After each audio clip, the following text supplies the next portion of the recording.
Oi. Dette her var ille å få vite.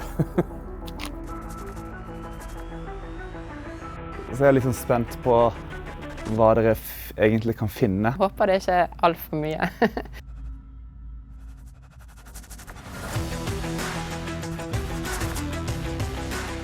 Ja. Ikke mer.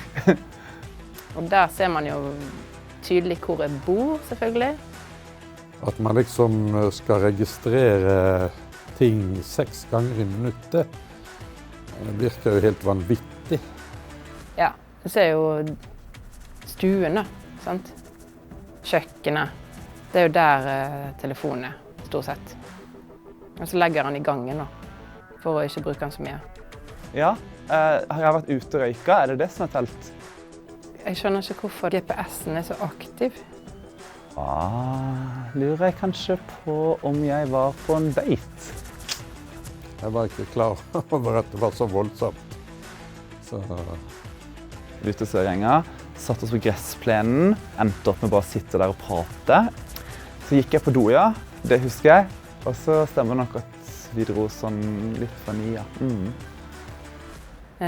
Så det her er midnattsmesse i Sankt Johannes kirke. Så da viser jo telefonen at jeg har en tilhørighet til den katolske kirke. Faktisk. Det som overrasker meg litt er at jeg visste ikke at Google visste hvor høyt oppe i et bygg jeg var. Eller hvor i bygget jeg var. Jeg trodde på en måte at nøyaktigheten ikke var så stor da. Jeg må si at jeg synes det her er ganske sjokkerende egentlig, for jeg har tenkt at alle dataene mine forsvinner i en stor sekk.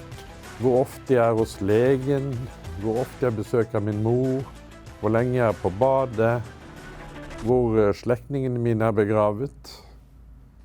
Så det er registrert ganske mye om meg.